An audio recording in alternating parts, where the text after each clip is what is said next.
Vamos a arrancar por algunos conceptos cuando hablemos de procedimiento de formación y sanción de leyes. El primer concepto que me parece importante antes de meternos en el procedimiento en sí es la idea de iniciativa legislativa. La iniciativa legislativa es esa potestad para presentar proyectos de ley, pero que tiene una característica, que es que la presentación del proyecto de ley genera la obligación de que ese proyecto entre dentro del circuito legislativo.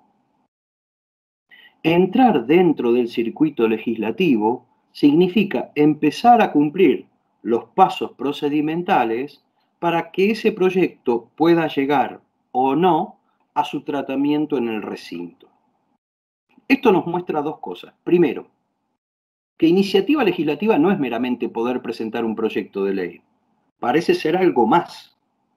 Y segundo, que nos da la idea de que pasan muchas cosas dentro de cada cámara antes de que el proyecto de ley llegue al recinto.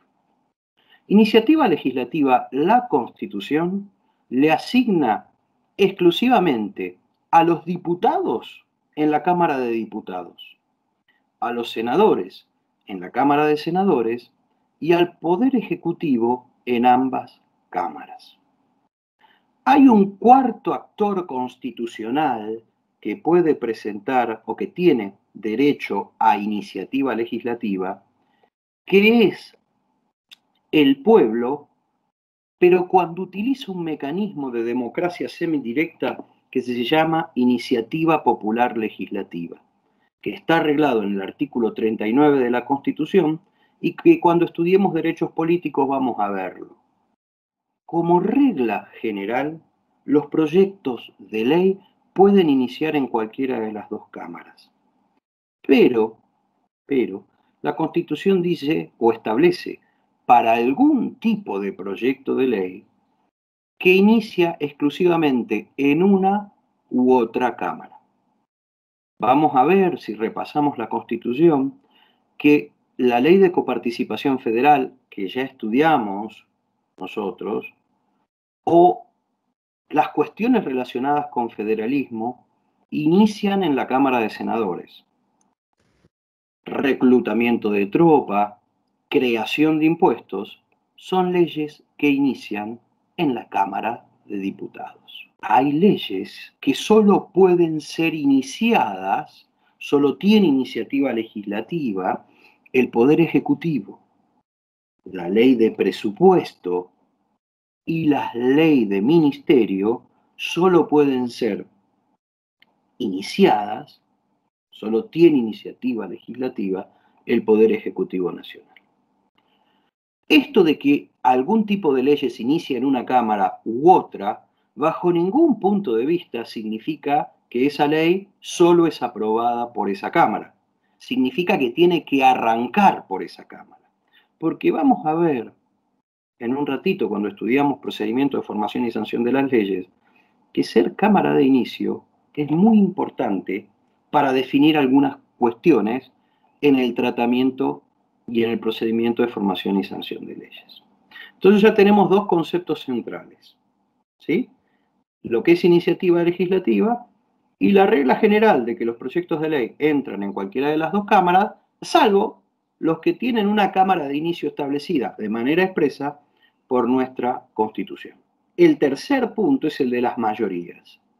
¿Por qué mayoría se necesita para aprobar determinado proyecto de ley?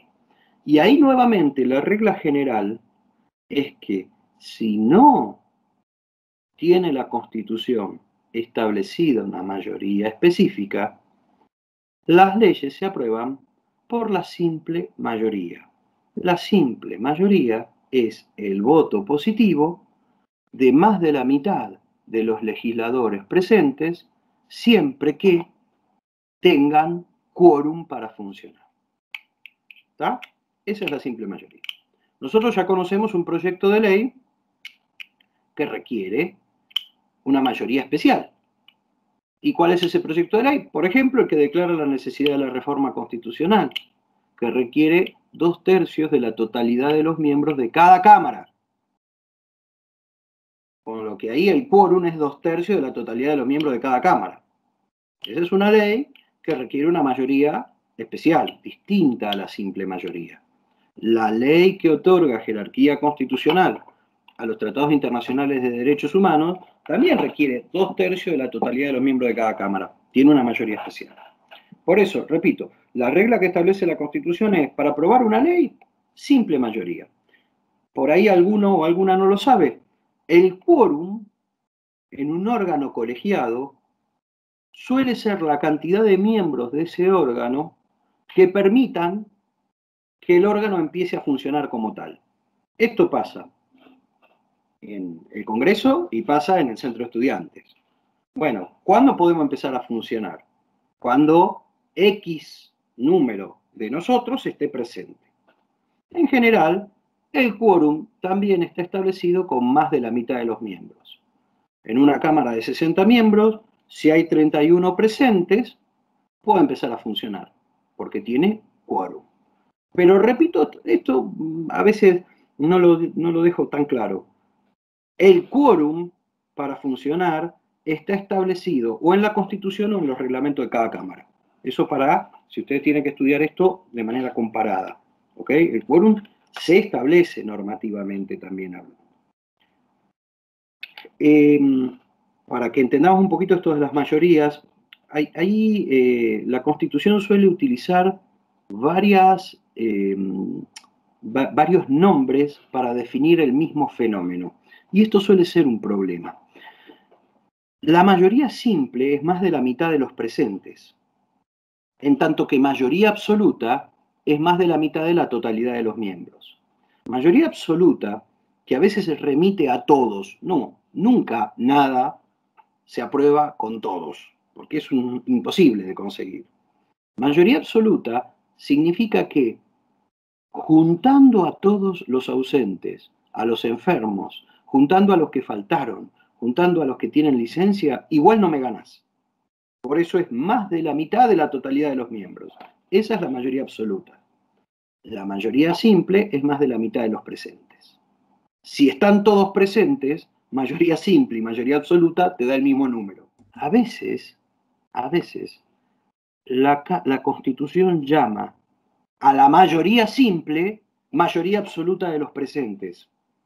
Entonces, si vos armás demasiado compartimentado la cosa sin entender la lógica primero, podés cometer un error.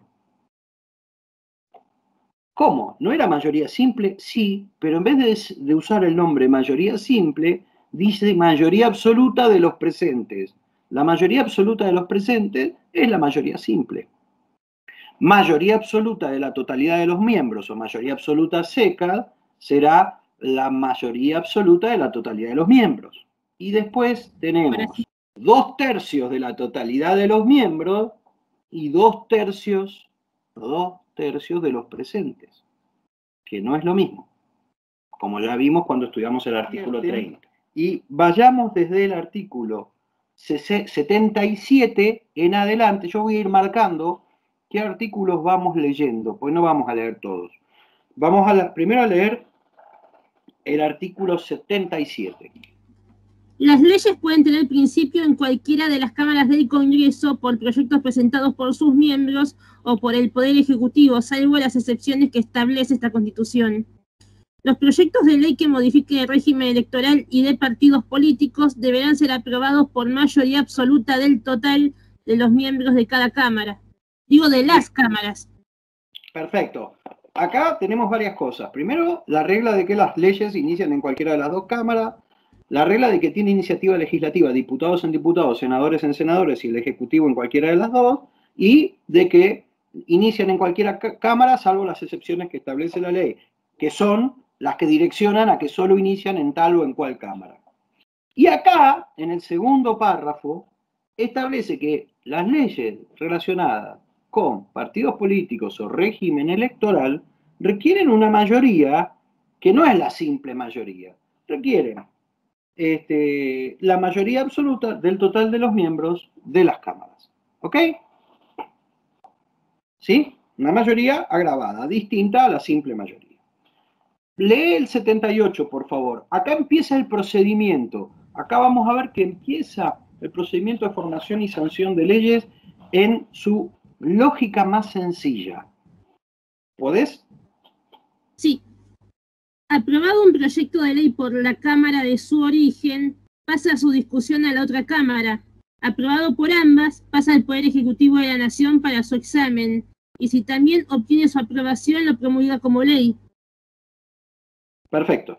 Entonces acá tenemos el procedimiento más sencillo de formación y sanción de una ley del inicio hasta el final. ¿Sí?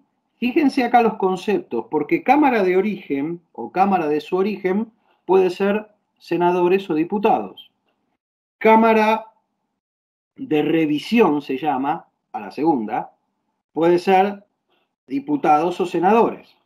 Si la Cámara de origen es senadores, la Cámara de revisión o revisora es diputados. Si la Cámara de origen es diputados, la Cámara revisora es senadores. ¿Ok? Depende de cómo inicie.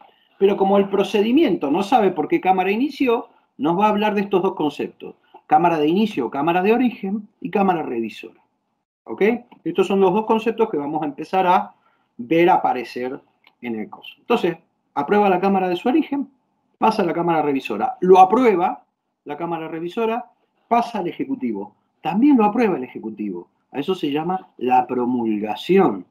Y vemos acá en este juego de frenos y contrapesos cómo interviene el Ejecutivo en el procedimiento de formación y sanción de leyes. Lo que ya nos revela que el Ejecutivo podría no aprobar un proyecto de ley, lo que se conoce como el veto, vetar, rechazar un proyecto de ley. ¿Está? Vamos a avanzar más adelante sobre esto, pero en una línea imaginaria, que después les voy a mostrar el gráfico, pero en una línea imaginaria en nuestra cabeza ya tenemos el procedimiento más sencillo. Aprueba la de origen, aprueba la revisora, pasa al Ejecutivo, aprueba la ley. El Legislativo sancionó, el Ejecutivo la promulgó. Y esa ley ya empieza a tener vigencia en el ordenamiento jurídico a partir de X días de su publicación, que lo va a decir la misma ley, y si no, la regla general está establecida en el artículo, en el Código Civil y Comercial de la Nación, que establece que toda ley que no establezca un plazo de inicio de vigencia entrará a tener vigencia a los 8 días hábiles de su publicación.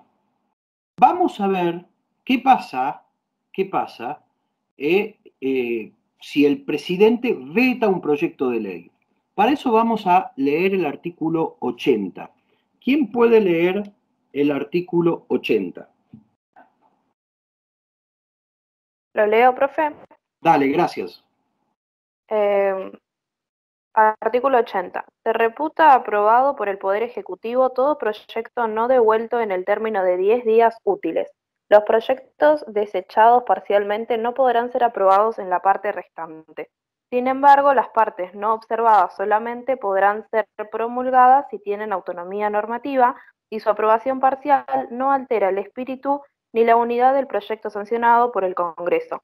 En este caso, será de aplicación el procedimiento previsto para los decretos de necesidad y urgencia. Bien, vamos desde lo más fácil a lo más difícil.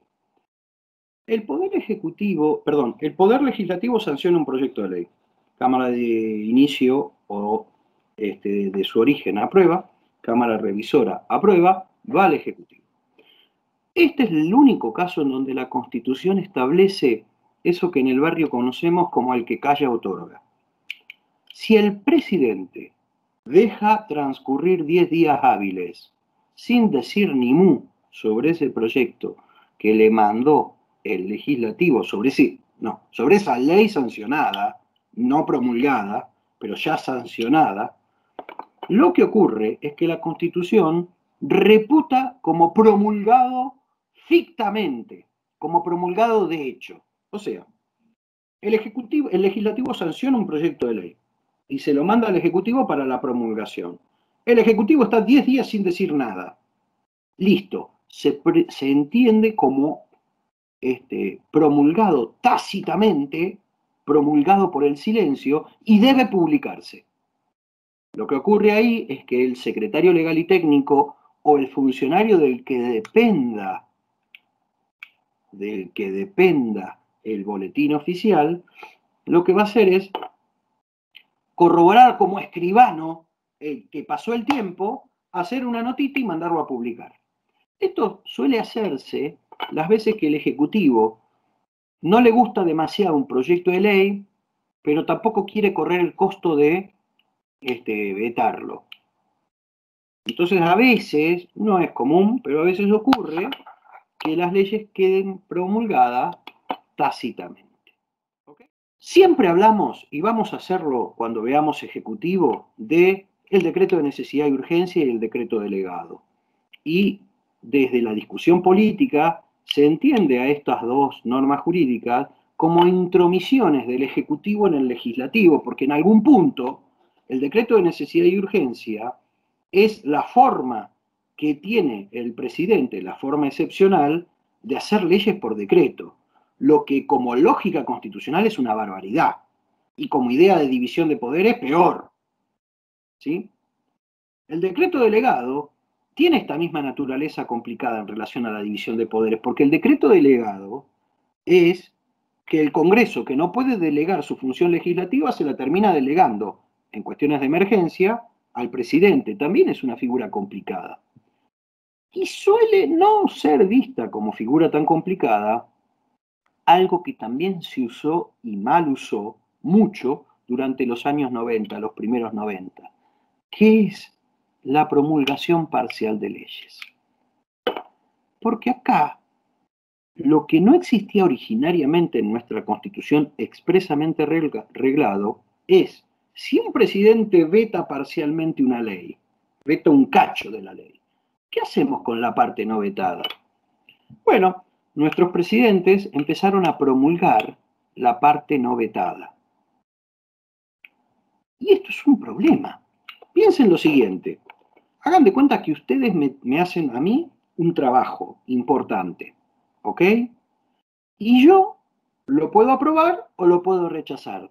Pero en vez de aprobarlo o rechazarlo, agarro un liquid paper muy bien hecho y le saco partes del trabajo que ustedes hicieron y le cambio totalmente el sentido y después te apruebo el trabajo. Cuando vos lo ves publicado decís, no, pará, eso no fue lo que yo escribí. Y yo te voy a decir, bueno, yo te publiqué las partes que no taché. Y vos me vas a decir, pero che, lo que me tachaste cambió el sentido de lo que yo escribí. No quiero publicar eso. Yo quería publicar otra cosa. Esto es lo que ocurrió con la aprobación parcial de leyes. O sea, la aprobación de las partes no vetadas, que varias veces los ejecutivos de turno modificaban el espíritu del legislador, vetando, tachando partes de la ley, pero promulgando las otras. Para evitar esto, se estableció este mecanismo de promulgación parcial de leyes. Ok, vos vas a poder promulgar parcial las leyes, pero tiene que tener autonomía normativa lo que vos promulgues, y no podés alterar ni el espíritu ni la unidad del proyecto sancionado por el Congreso. Pero además, una vez que promulgás parcialmente una ley, tenés que ya empieza a tener vigencia, tenés que hacer el trámite como si fuera un DNU. O sea, la mandás de vuelta al Congreso para la Comisión Bicameral Permanente que controla DNUs y promulgaciones parciales, la controle. Ese procedimiento lo vamos a estudiar cuando veamos ejecutivo, ¿ok? Cómo funcionan los DNU. Pero lo que me interesa fijar ahora es que esto de la aprobación parcial de las leyes sancionadas también era un problema, ¿sí? Porque reescriben en algún punto o pueden llegar a reescribir tergiversando el sentido de la norma una ley sancionada. El artículo 81. Ningún proyecto de ley desechado totalmente por una de las cámaras puede repetirse en las sesiones de aquel año. Frená, vamos a explicar. arranca un proyecto en la Cámara de Origen, ¿no? Entra a la Cámara de Origen, pero la Cámara de Origen no lo aprueba, lo rechaza, no lo aprueba, no logra la mayoría para aprobarlo. Listo, no pasa la revisora, nada, se murió ahí el proyecto. Y no puede ser tratado ese tema durante las sesiones de ese año. Tiene que pasar un año legislativo.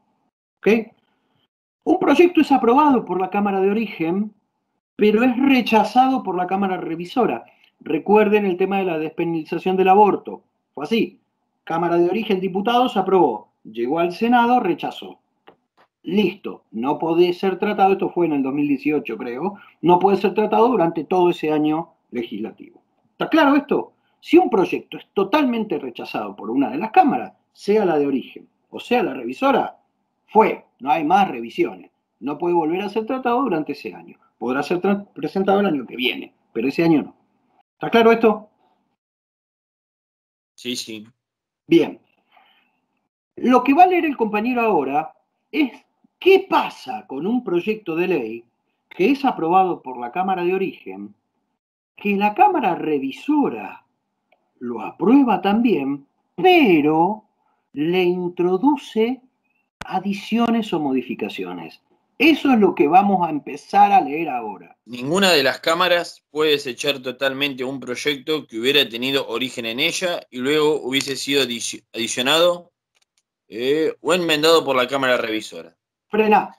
Esto es lo que no puede hacer la Cámara de Origen con un proyecto que le es devuelto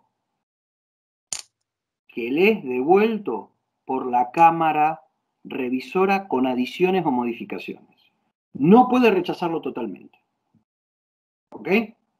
Yo inicié un proyecto de ley. Vuelve de la otra Cámara con adiciones o modificaciones, no puedo rechazar todo el proyecto. Ahora vamos a ver qué puedo hacer con esas adiciones y modificaciones. Dale, seguí, Pablo. Si el proyecto fuera objeto de adiciones o correcciones por la Cámara Revisora, debería indicarse el resultado de la votación a fin de establecer si tales adiciones o correcciones fueron realizadas por la mayoría absoluta de los presentes o por las 2/3 partes de los presentes. La Cámara de Origen podrá, por mayoría absoluta de los presentes, aprobar el proyecto con las adiciones o correcciones introducidas o insistir en la redacción originaria, a menos que las adiciones o correcciones las haya realizado la revisora por 2/3 partes de los presentes. En este último caso, el proyecto pasará al Poder Ejecutivo con las adiciones o correcciones de la Cámara Revisora, salvo que la Cámara de Origen insiste en su redacción originaria con el voto de las 2/3 partes de los presentes. La Cámara de Origen no podrá introducir nuevas adiciones o correcciones a las realizadas por la Cámara Revisora. Ya tenemos dos no, al principio y al final de este párrafo, que necesito que se graben. Si la Cámara de Origen hace un proyecto de ley, va a la Cámara Revisora, que le introduce adiciones, correcciones, modificaciones, vuelve a la Cámara de Origen no puede hacer dos cosas.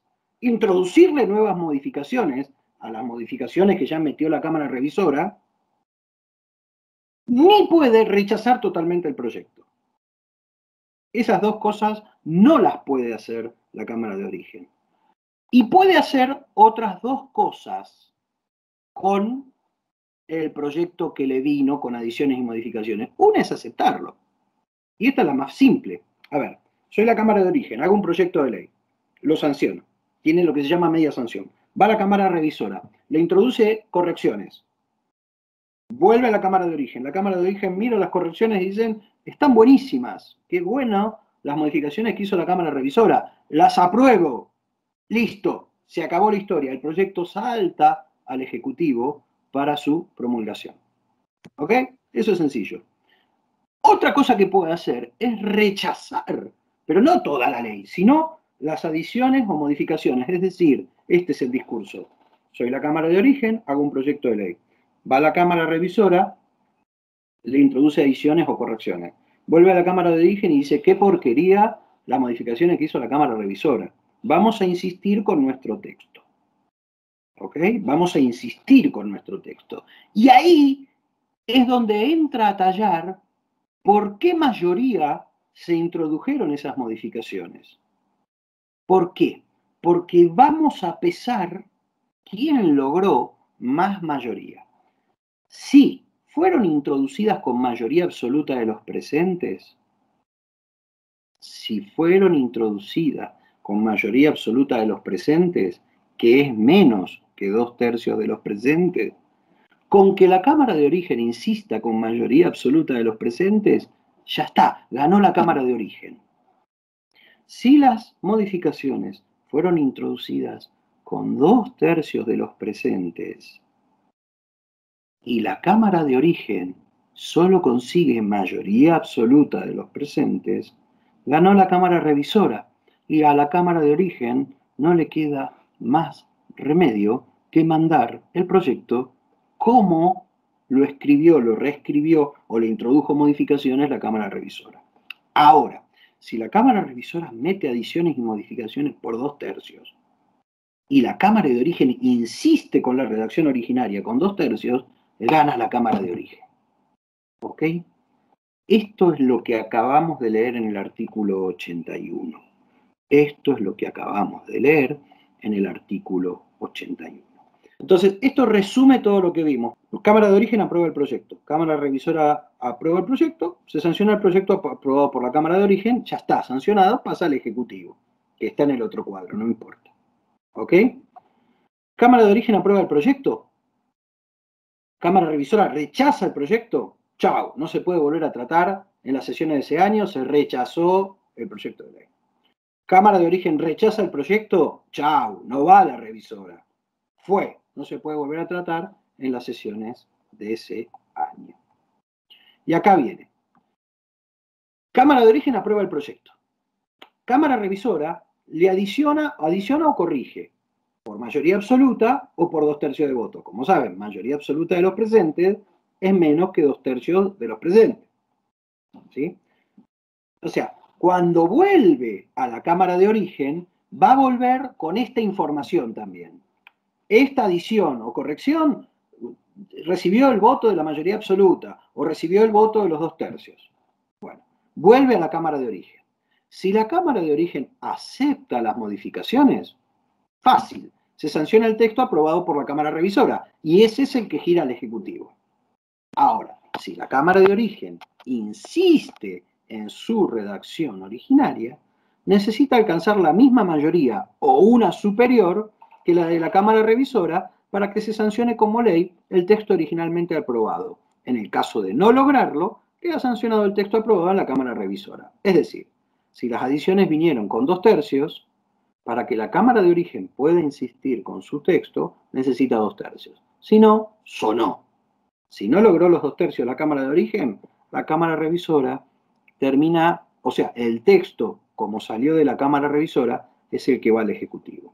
En ningún caso podrá la Cámara de Origen desechar totalmente los proyectos modificados por la Cámara Revisora ni introducirle nuevas adiciones o correcciones. Artículo 83. Desechado en el todo o en parte un proyecto por el Poder Ejecutivo, vuelve con sus objeciones a la Cámara de su origen. Esta lo discute de nuevo y si lo confirma por mayoría de 2/3 de votos, pasa otra vez a la Cámara de Revisión. Si ambas cámaras lo sancionan por igual mayoría, el proyecto es ley y pasa al Poder Ejecutivo para su promulgación.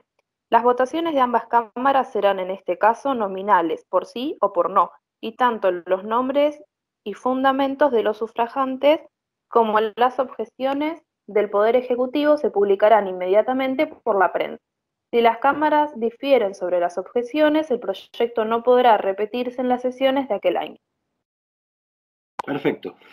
Fíjense qué interesante. En esta idea de frenos y contrapesos, no es que el veto... A ver, hacé de cuenta. Un proyecto sancionado por el Congreso va al Ejecutivo. Y el Ejecutivo lo veta. Y el Ejecutivo lo veta. ¿Ya está? No. Podría ocurrir algo que fue raro en nuestra historia, que el Congreso diga, no, vos no tenés la última palabra. La última palabra es mía. Y por 2/3 de votos de una Cámara y de otra Cámara, te rompo la muñeca, Poder Ejecutivo. Esto pasó muy contadas veces sobre el final del gobierno de Menem y con leyes, a mi criterio, no tan trascendentes.